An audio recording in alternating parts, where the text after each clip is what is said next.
morning. I'm Angela Glover Blackwell, and I'm here with youth from Oakland who are going to help us ground our conversation about well-being in their reality. And we're going to start by hearing from them. We have David Craig, who's 16, describes himself as half Filipino. Can you not hear me? They were excited. David just has some fans in the audience. I'm excited too, yay. David Craig, who is 16, describes himself as half Filipino and half Thai, and is with an organization that is building API Power.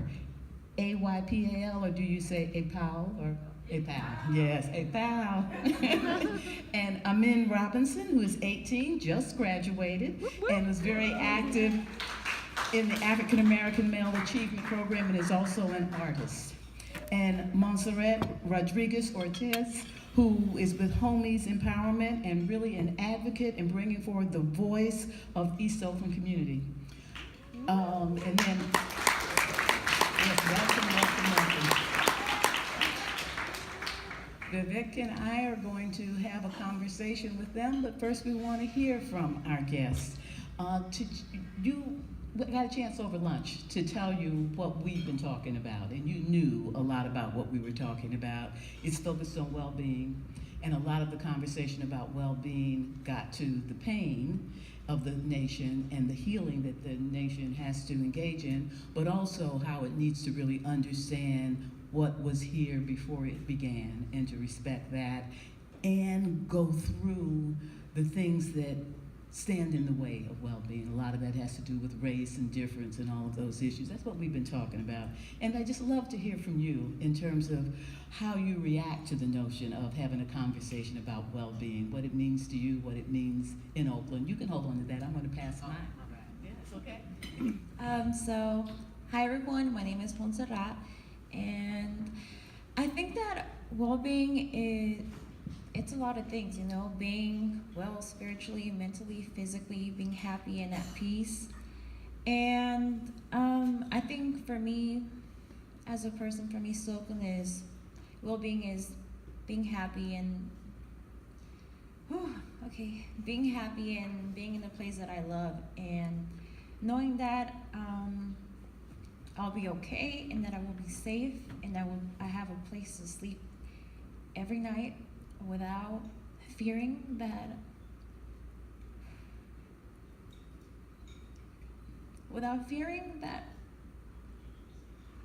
You got it, girl.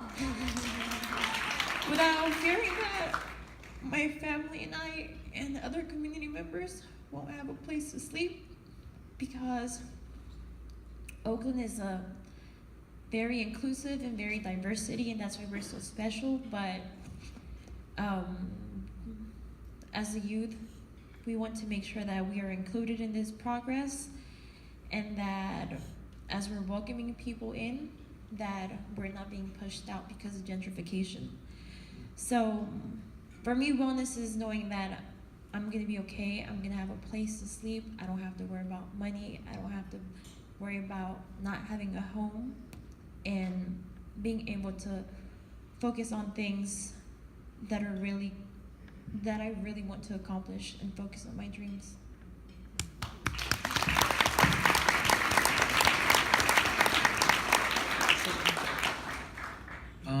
Hello everybody, my name is Amin Robinson. I'm 18, you already know. So, to me, well-being means just how happy are you in your life? Do you have people who care for you? Are you like having good health? Is your heart working the right way? You know, are you taking care of yourself? And do you have the resources to take care of yourself? To me, in Oakland, what I see as well-being isn't the typical idea you might have of what it is. My peers and my friends, some of my family members, they have an idea that taking care of themselves is going out on certain nights, using drugs, getting drunk, and just doing things that aren't necessarily very positive, but it makes them feel better just because of over years of the world telling them what to do, feeling like they didn't have a choice in what they can do.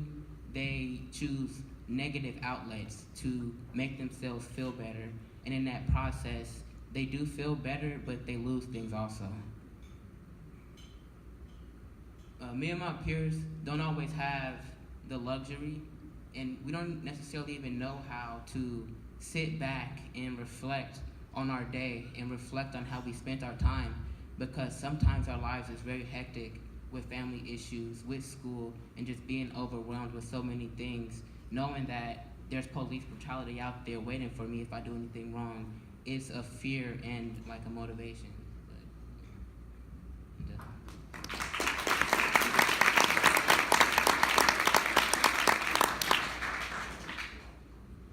Hey everyone, my name is David Craig.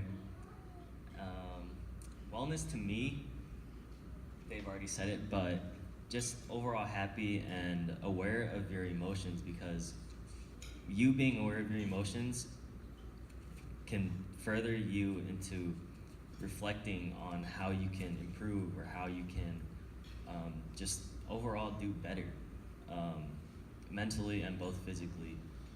But man, y'all took all my ideas. Yeah, so just overall at peace with what you're doing and how you're living, and like Amin said, knowing that you have the resources to be able to go out and do what you want and pursue your passions.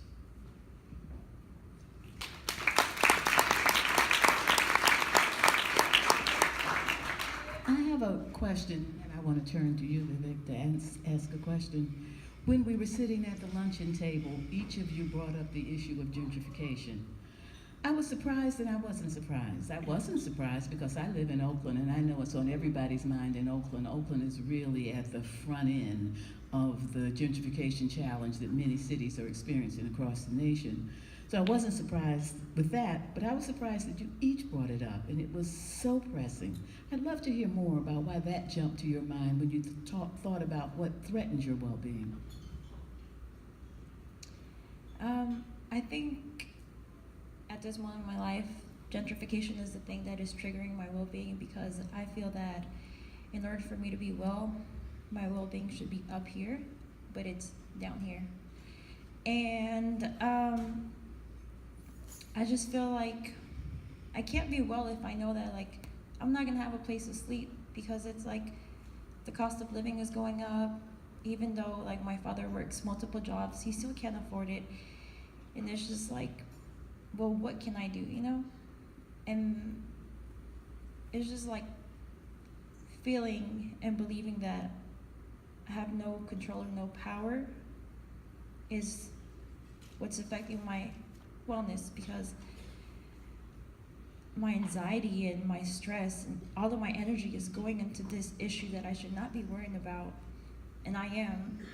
And I don't think it's fair for me or for anyone, especially the younger kids, to be stressing about this or be dealing with this when they should just be focusing on their education in school.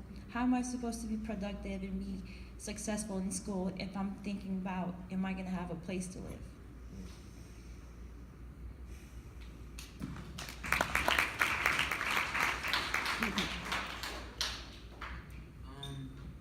So just the same issue, but through a different perspective, is like, there's we call them, I guess, gentrifiers. It's kind of like a negative, like almost like a slur. But gentrifiers who come into our neighborhood and our community, and they want to live here and they want to take part and they want to enjoy the things that we've enjoyed for years, I feel like we push them away, and by doing that, we don't give them a chance to enjoy it, and we don't give them a chance to open up to us and accept us and really try to incorporate themselves into the community, because we're constantly telling them, you'll never be a part of this community because you're not from here, when it really necessarily doesn't really matter. Having gentrifiers here, them living here makes them in a part of the community. So for us to not get along, it really makes things tense. It makes police officers, and this is another way it threatens our safety, because police officers may feel that we have to be watched, we have to be monitored whenever we're in places where people who come here and they repopulate certain areas and they become more nicer areas, they're cleaner, less things happen. It's more safer. We kind of want to enjoy that too. A safe place. We want to go out on Saturdays to somewhere, a park, just to chill. But we can't because police are watching us, thinking that we're out to hurt somebody, to harm somebody. And just having that relationship with the officers, knowing that they're looking at me in that light, it makes me not like any person who wants to live here that much more. And it just makes me less open to meeting you, and that kind of just builds the racial tension, and it's gonna eventually like cap and something's gonna happen.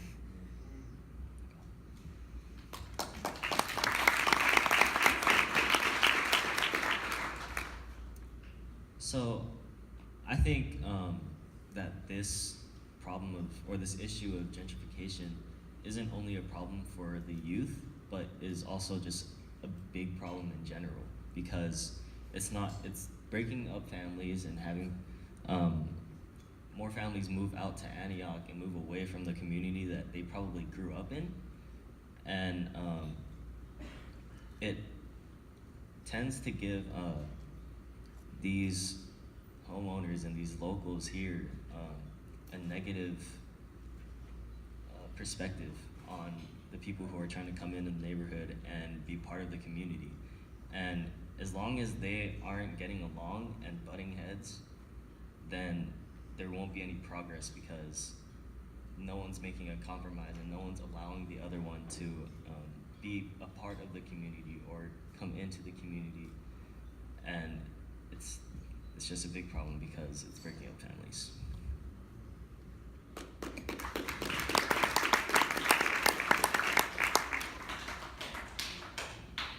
I'm struck in listening to the three of you that in so many ways the odds are stacked against you. That's what you've been talking about. Whether it's housing issues, whether it's relationship with law enforcement in your community, whether it's issues around race. It feels like there are many things which are stacked against you at a time where what you really want to do is go to school, learn, be happy, and grow. And so I think the fact that you're just here, and the fact that you have the courage to voice in such an articulate way what is at the root of well-being in your lives, I think is really commendable. It gives me hope. And what it also makes me wonder about, which I want to ask you, is what is the source of well-being in your lives right now? We've talked about what some of the obstacles are, but there's something that's sustaining you, that's giving you the strength to be here and to persevere in spite of all these obstacles. I'd love if you could tell us a little bit about what that is, and if you could also touch on something that Amin brought up, because you were mentioning both over lunch and here, that there are many people who, seeking enjoyment and seeking joy, will go out on a Friday night and will use drugs or engage in violence or drink alcohol. And you said it's because they haven't been shown a different way to enjoy themselves. And so, in addition to hearing about where you get your well-being from, I'm curious about where you learned that and where you think other kids and adolescents and adults, where do all of us need to learn what improves and enhances our emotional well-being?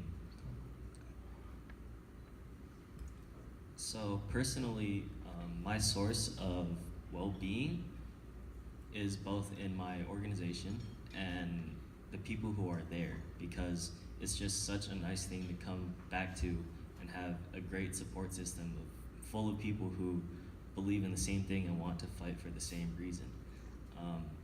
But definitely it's the way some people are brought up that they see on social media that pushes them to go towards like drugs, alcohol. And if they have like a mentor there or someone just to show them the right way and like a better way of living, then I think that the problem or the issue with that could definitely be decreased.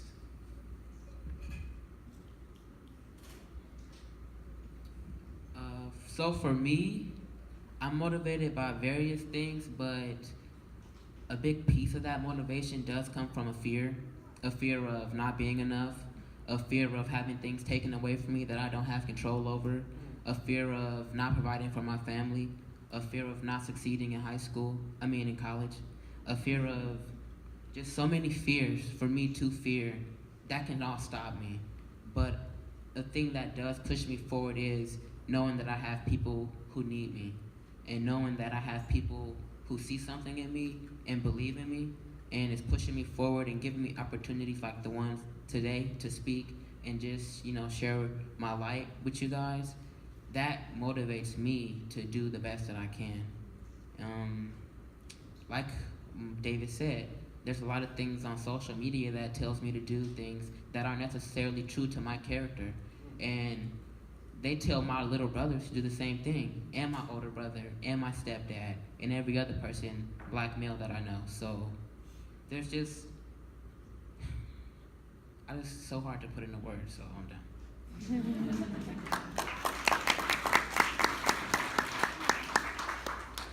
I think for me, my well-being and my wellness comes from my people, my community, my family, especially my father. I was raised by a single dad, and one thing that he told me and that he always reminds me of is that if you want to help me out, if you want to help others out, want to help yourself out and want to be someone in life, is get your education. Continue with your education, because education is the only way that you're going to be able to make it out, at least in his view. And that's what I really think. It's going to open so many doors for me, and I'm going to be able to do more for my people and my community. And I think that's where I get my motivation. I see how hard my father and everyone in my community works, and how hard people have worked for me to be where I am at today. And they're my motivation, and I can't give up for them, because everything that I do it for them, and I do it because I want to help them out, and I want to better everything that I can and help everyone. And drugs and alcohol is real, just being in Oakland is something that you're really exposed to. But I always told myself that I can't blame others for using it, because that's their coping mechanism. Yes, it may not be the best thing to do, but how many of them actually have the resources or opportunities to search or look for professional help? And I was lucky enough to always have my dad there, and knowing that if I ever did something like that, I was not only hurting myself, but I was also hurting him and letting him down, and letting other people around me down too.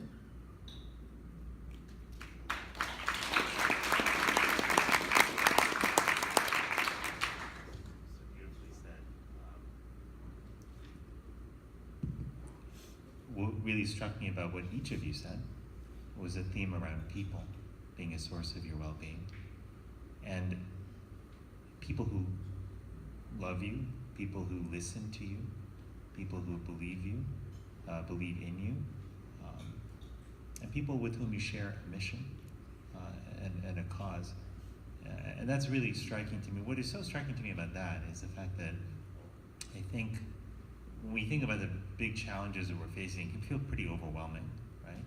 Like, how as one person, how do you change issues around housing? As one person, how do you change how an entire nation thinks about race?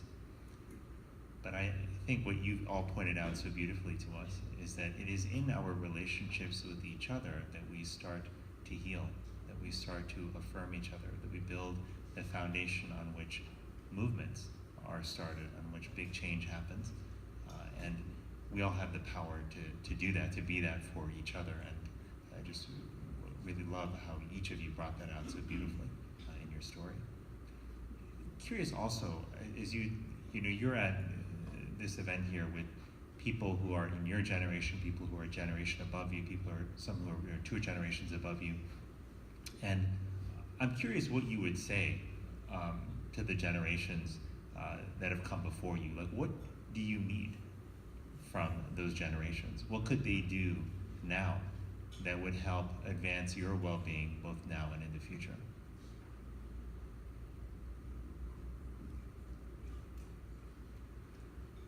What I would say to the other generations, the older generations, I would encourage you to, if a youth is trying to come to you and tell you what's going on, just hear them out, because that means, or it usually means that they would trust you with what they're telling you, and it definitely would make a huge impact if you give them a chance. But also, for us who are fighting for going against for like gentrification and all that. Maybe try to come in and put yourself and back them up on it, since we're only the youth, and due to our age, usually we aren't able to do much about things.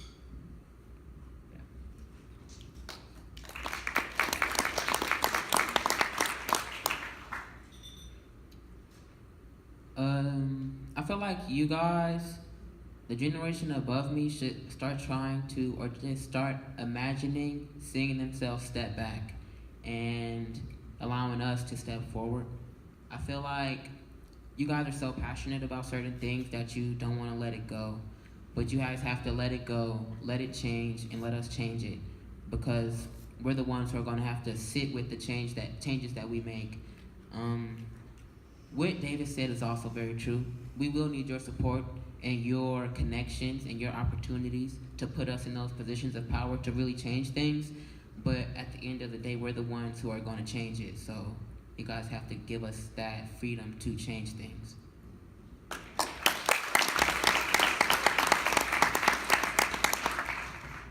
I think for me is work with us because we want to work with you. And I feel like oftentimes we might come with the wrong impression that we are against you all, but we're not against you all. We're here because we're fortunate enough to be sitting in this panel and having you all hear us out. But let's go beyond this and actually let's sit down and talk about the issues and solutions and get to it.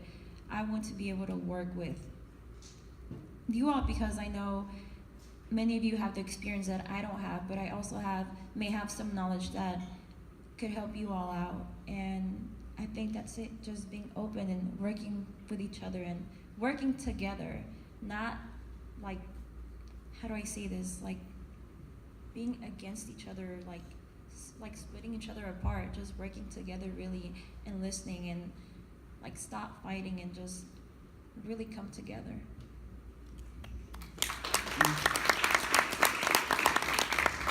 I want to ask Vivek a question, and I would love it if you would respond, if you have a response when he answers.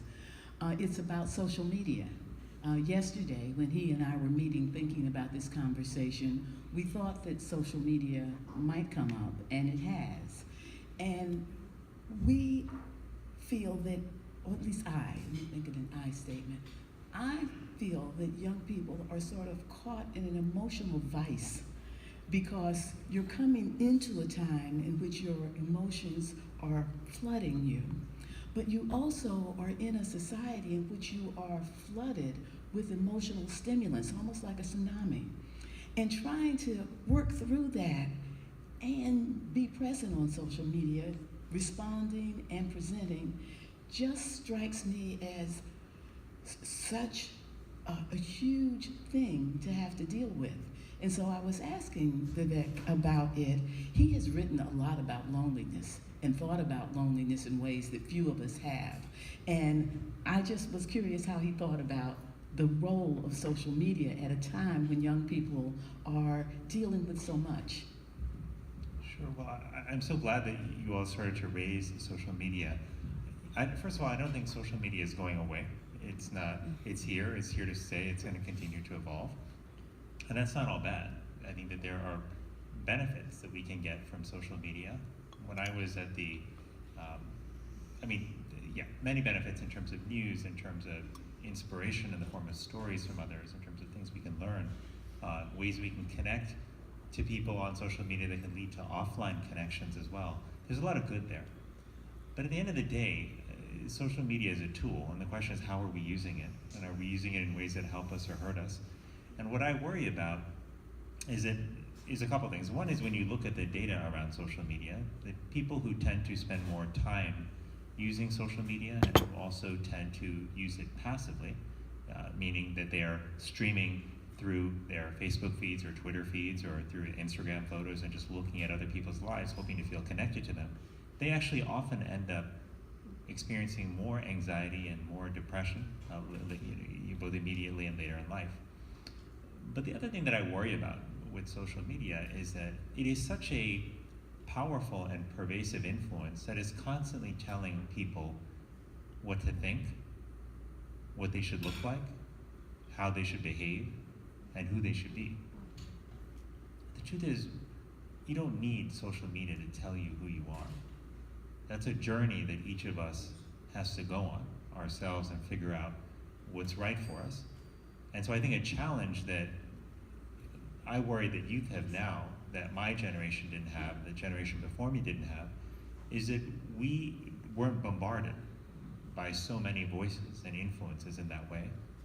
And I think that what we actually need more of is we need people to have space in their lives, right? Where they can be with themselves, where they can reflect, where they can think about who they are and what their experiences are and where they want to go. We also need more space where people can be with people, and people in person, and not just people virtually online. There is actually a real difference. And that's not to say, again, that we shouldn't use social media, but it is to say that perhaps there should be boundaries around our use of social media. Maybe there are spaces in our lives where we shouldn't allow our devices and social media to intrude. That might be the dinner table when you're trying to have a face-to-face conversation with your family. And I often think that if any one of us were in a situation where we were feeling hurt, maybe the person that we liked and asked out on a date said no. Maybe a family member of ours got hurt. Maybe we worked really hard, studied for an exam, and didn't do as well as we wanted to. Whenever we experience pain, we want people to be fully present for us. We don't want them to be half listening to us. We want them to be there. And I worry that what social media often does, given how pervasive it's become, is that it also distracts us at those moments where we need to be fully present for each other. And lastly, this comes back to that issue that we were talking about earlier about people being a source of well-being, which is that I fundamentally do believe that it is our connection to each other that is the foundation on which we build everything else. It actually helps us clarify who we are. It clarifies who we are in relation to each other. It helps us clarify our mission in the world, but also gives us strength to execute on that mission in moments where we feel weak or where we doubt. And I worry that in the way that we are using social media now is not always strengthening our connections, but more often than not, it's leading to a weakening of our connections with each other, and even our connection and understanding and identity with ourselves. But I think that that can change. And I think that the power to change it actually lies in each of our hands, and particularly in your hands, as young leaders and as members of a new generation that's rising. And social media companies care about what you think far more than they care about what I think. You're the demographic that's using their products. You're the ones who will drive and determine what features they use and what boundaries they put on their product.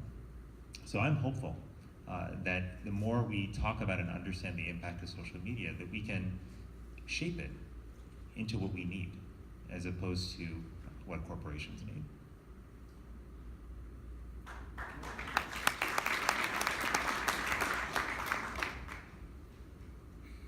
I don't know if there was a question in all of that.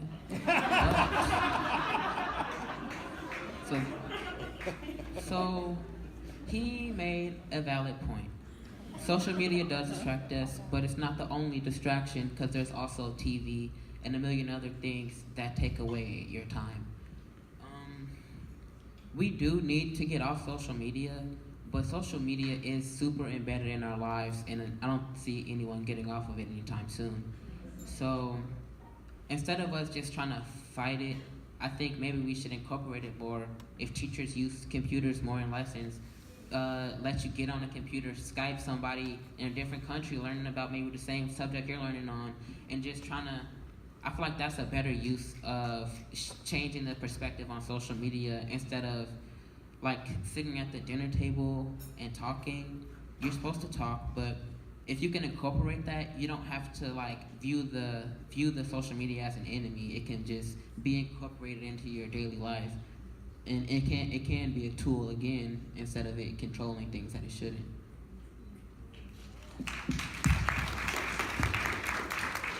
I think I totally agree with the last thing that you said, that we should make social media more like on how to like suit our needs or how to help us instead of like the corporation using us to use their thing.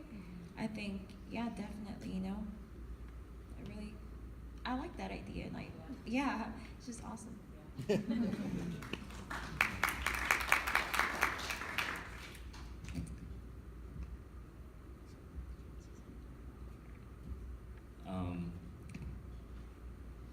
I definitely agree with what Amin had to say, but because if there is a balance and if you can separate, like if you're out with friends, out with your family, and you can just separate yourself from social media and your phone, then that's great.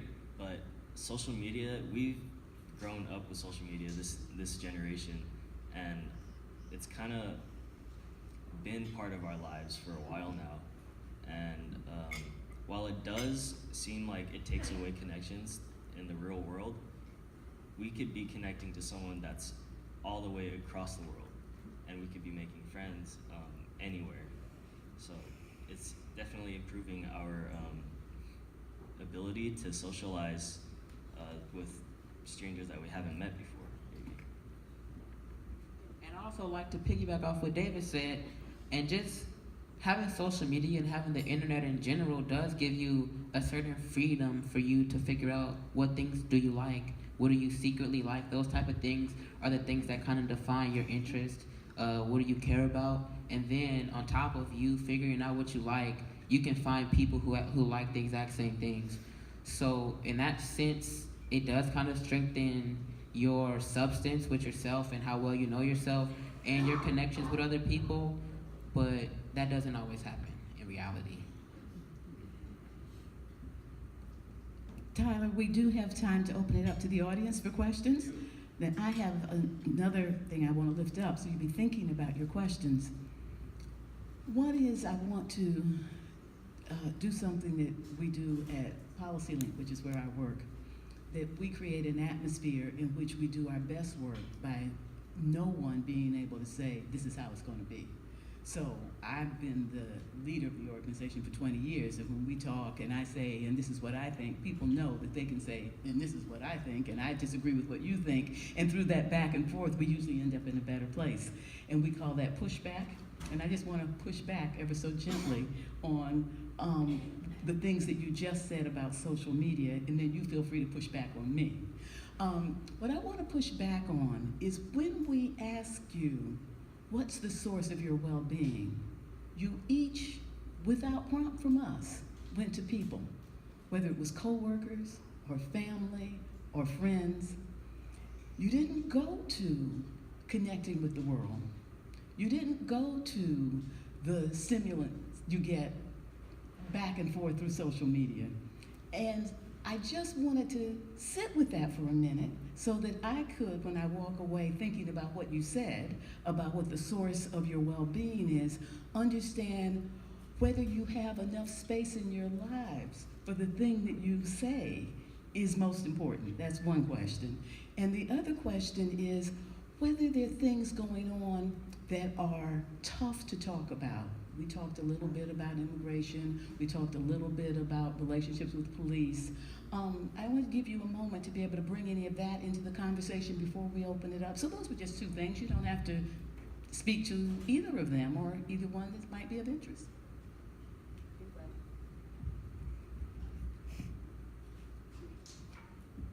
You might want to say something about my pushback about the social media. Okay.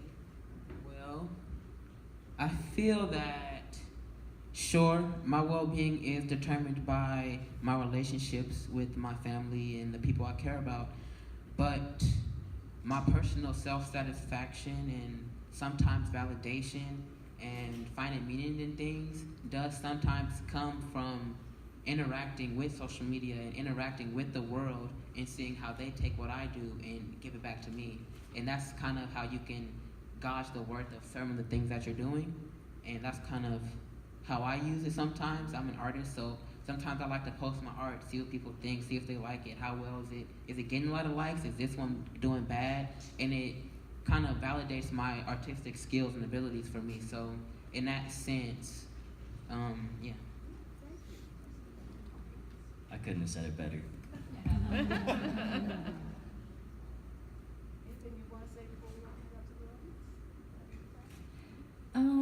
It's more, I want to acknowledge that all of you are here, and I thank you all for sitting here and listening to us. I know it may not be easy and stuff, but thank you all. I really appreciate it because I feel like this is the first time that I have a voice to actually speak up and like talk about what's really affecting me and other people and other youth in Oakland. So thank you all, and I really appreciate it.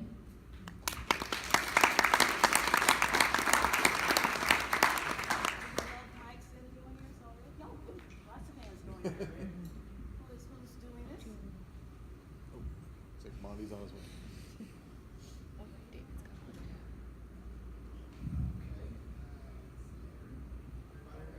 Nope. Keep talking, I bet it'll start working.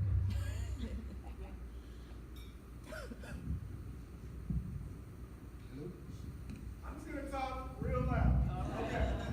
So I have a question for the young folks up front. Thank you so much for everything you've shared. You're beautiful, you're wonderful, you're amazing. This is a great opportunity, right? You have local folks here from the city of Oakland, local foundations, people who care. All right. What is one thing these folks can do tomorrow that would make a difference? Just one thing. What is one thing that folks at the city could do? What is one thing that some of the foundation partners can do? Just one thing, one action. What is one action that these adults can do? Put us to work right now. Invite us to your office and we'll chop it up there. Yes.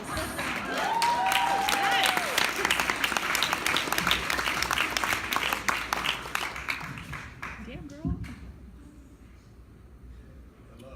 Oh, well, mine doesn't work either. Hello? So I've been involved with gang and gun violence here in the city of Oakland with the ceasefire strategy. And you young people, I'm really curious, how have you personally been impacted by gang and gun violence in the city?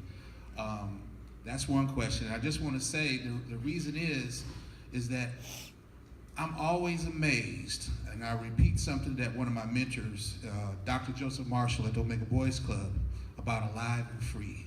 You've kept yourselves alive and free. How have you done it? I have been impacted by gun violence and gang violence the same way a lot of the same people in the room that you're sitting next to have been impacted, maybe even yourself. So for me, the way I stay alive and free is by staying away from it, staying out the mix, focusing on myself, and knowing that even if I do try to get in it and something happens to me, it's not going to be me who's losing, it's going to be my mom who's losing, and it's going to be my little brothers, all four of them, who's losing me and the things that I could have done for them in their future. So that's just always at the forefront of my mind whenever I'm doing anything, good or bad. Just what are my actions leading me to? What does this mean to me? Is this even valuable use of my time, you know?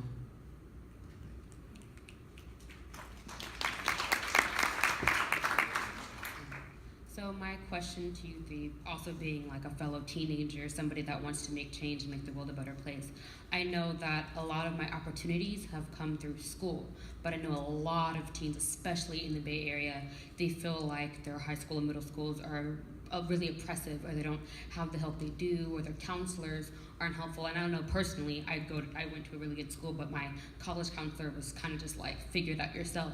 So we're talking about, being well in Oakland. What has it been like for the three of you in school? Have you had that help? Have you had like points of contention? Has it been that one person that's really helpful? Is it the whole school? Like, what are your thoughts and your experiences being well at school? I've definitely experienced things that you're talking about multiple times in many instances, a lot of different ways. I've had English teachers not want to give me a chance. They assume things about me, they think they know me, and then on the contrary, when they find out how I really am, what my real character is like, and the morals and values that I bring to the table, they want to help me. They want to stay after school to do work with me. They want to give me opportunities. But little do they know, I never forgot the way that you treated me the first impression is key. So for me, my saving grace for my whole 4 years of high school, if I didn't have a program like AAMA and black male teachers and role models like EJ3, Ernest Jenkins, and Mr. Gordine, my mentor over there, I probably wouldn't have made it through those 4 years. They wanted to send me to Dewey. They wanted me to fail, or not even wanted me to, but they didn't help me succeed. You know, they left it up to me. And me being a kid, it's not like I know what to do. So for them to do that, they're kind of just saying, okay, I kind of know what you're going to do, but I'm going to let you do it anyway. So for me, I had teachers. I kind of found the value for myself, and I had to stay with the people who made me feel like I was something special. And then they instilled certain things into me, and over time gave me random opportunities that turned me into the person I am today. But just sticking close to where I feel safe and where I knew I could say things that I can't say just on campus about teachers, about the way students interact with each other, and about the little things that people cut in corners that don't get seen, but you see it, and you have to deal with it in your own way. And I had someone there, two people there who I could go to unload all of this mental strain and stress, and they helped me talk through it, and they helped me whenever I feel like I'm gonna leave campus. It's like, no, let me go stop at Ernest's room first and see what he thinks about this, and then I'll leave campus. And then more often than not, he's convincing me, oh, I need to stay, I need to go to class, I need to get on top of this so that I don't have to feel like this again. And that was kind of like a cycle of everything I went through year after year, just losing motivation, regaining it, losing self-confidence, regaining it, building myself up over and over again. And it just wasn't the best high school experience, but it was my experience, and I made the most out of whatever was given to me.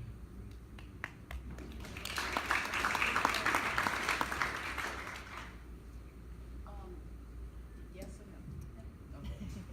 no? Vivek, I want to ask you to reflect on what we've been talking about here for a moment, and then we're going to have to close out because of time. One of the things I picked up on that goes back to the conversation we had yesterday is the complexity that young people are dealing with, and the importance of self-worth and how you feel about yourself and all the sources of it. So those were two things that came back for me, but I'd love to hear what came back for you before we have to close out. Thank you. Well, there's so much that I'm just getting here in the last 45 minutes from this discussion, so I have a lot to think about when I leave this stage. A couple of things that have really struck me, not just today, but in the conversations that I've had with communities in different parts of our country, is how much this issue of self-worth is at the heart of the big challenges that we're facing, whether it's violence or whether it's addiction or whether it's chronic disease that we're struggling with, or whether it's the challenges that we have with dialogue and with civic engagement. And to me, this is so important, because if you do not believe, for example, that you have value to add to the world, then number one, why would you believe that anyone else would believe in you? That actually impairs and impacts your ability to connect with others in the world around you and actually contributes significantly to loneliness. And we are now realizing just how much of an impact loneliness has on people's health. Some of you may know that people who struggle with loneliness actually have shorter lifespans, and the impact on your life of loneliness is as great as the impact of smoking 15 cigarettes a day. It's greater than the impact of obesity. And just think about how much effort we put into addressing smoking and obesity versus how much we put into addressing our connection with each other.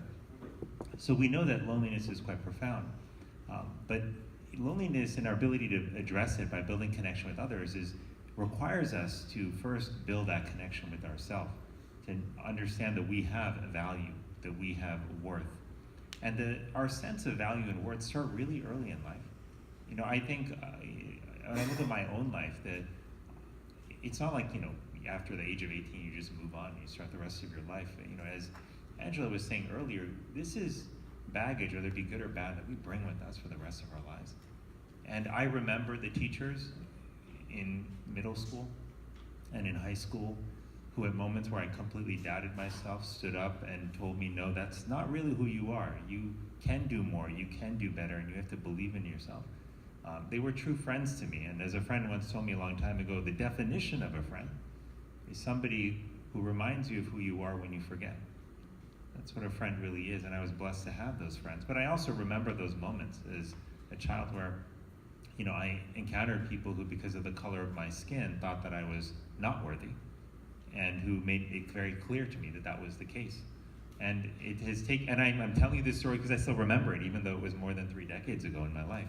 So these things really stick with us. So to me, like, if we want to address these bigger issues, so structural issues that are driving poor health, we need to first think about how it is that we mobilize a population that is capable of fighting that battle.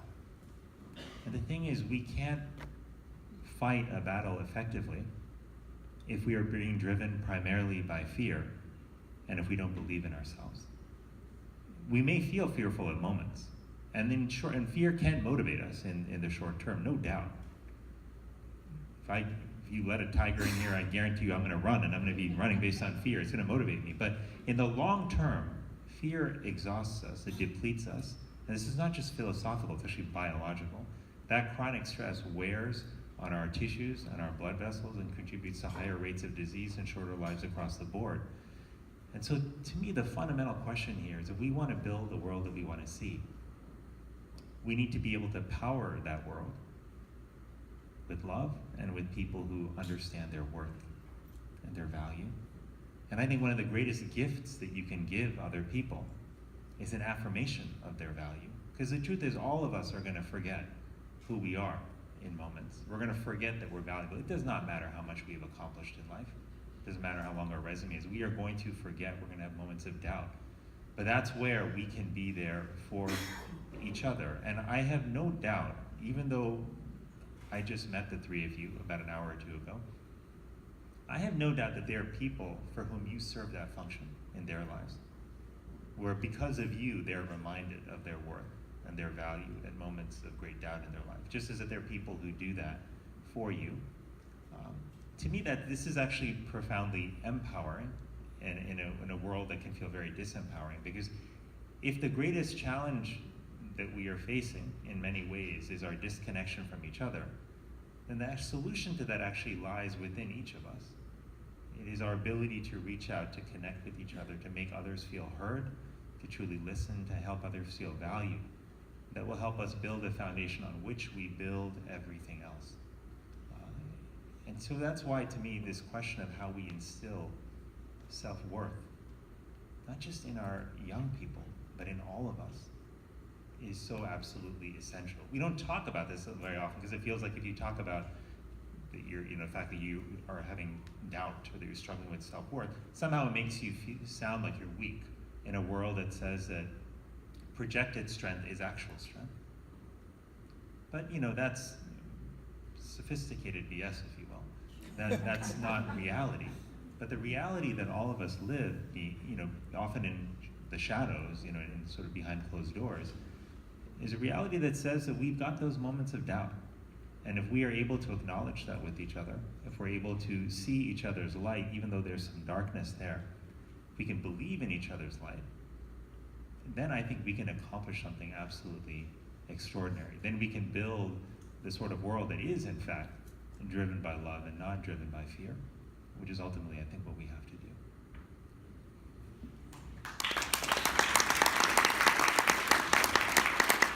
It has been a privilege to sit here and talk with you. You have inspired me. I have learned from you. Thank you so much, and I'm sure the audience thanks you too.